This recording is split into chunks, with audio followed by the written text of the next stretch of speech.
So today I'm sitting in the park and I've decided to start to chronicle or document my thoughts.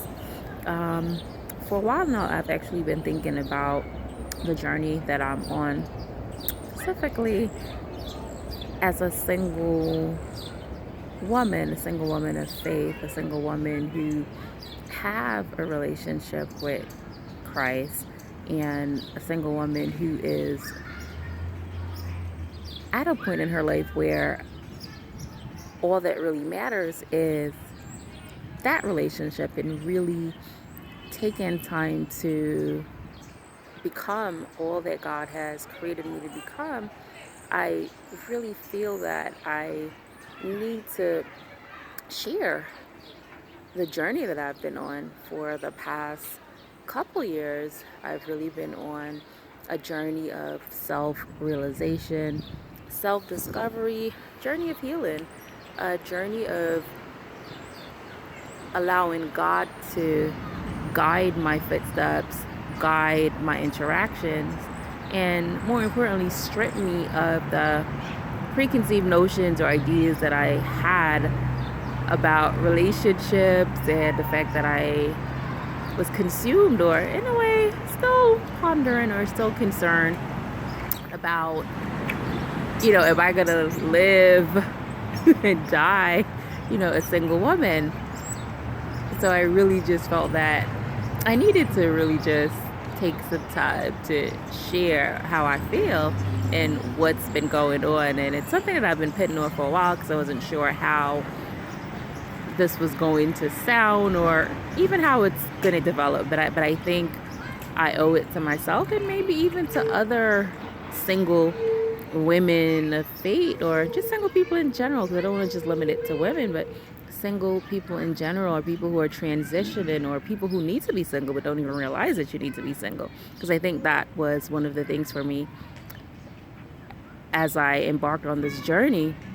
I really felt that the destination was to be coupled, not realizing that the real destination prior to coupling is to be single. And I mean, it took me a while to get here, and I'm really grateful that I was able to be exposed to a lot of teaching, specifically teachings from Dr. Miles Monroe, a few other people. As a matter of fact, I've come to really like Torrey Roberts as well, and Sarah Jakes, and just valuing my conversations and the intimacy that I have with God. So this journey has really been one of feeding my spirit, learning who I am, learning who Keisha is, and learning what God, and discerning what God is saying to me at this season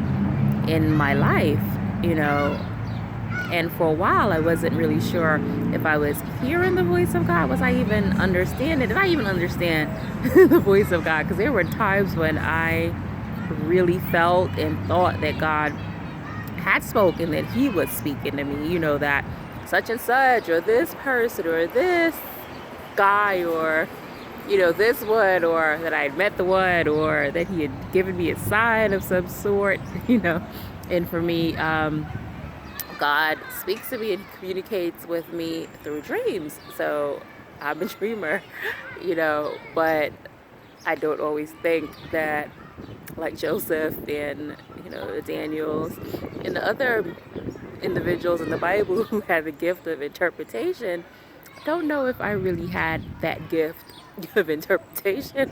I think sometimes I misinterpreted, or I was just too excited or too overzealous, like, oh my God, I think I got a word, oh my God, so this person is the one, not realizing that, no, that wasn't even what God was saying, or maybe God was just showing me something.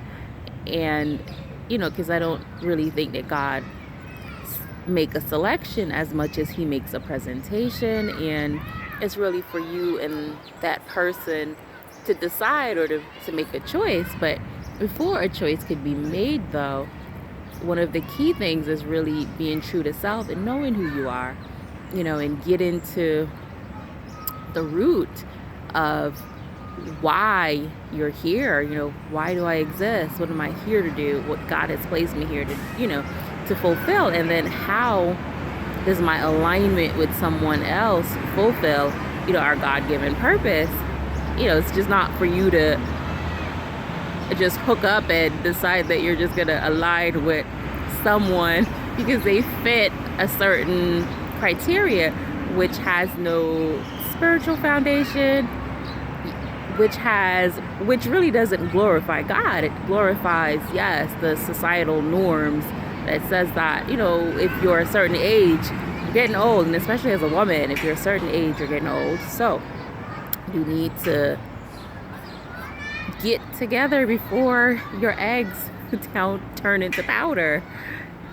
So for a while, I was interpreting or looking at things purely through my biological clock ticking, the suggestions, the proddings, the annoying conversations from family, friends, and loving conversations, because I really believe that nothing that was said to me was done or said out of ill intent, but all well-intended conversations and well-intended information, but information that added to my confusion, information that kind of made me go into crazy obsessed mode. Not that I'm saying that I'm completely delivered.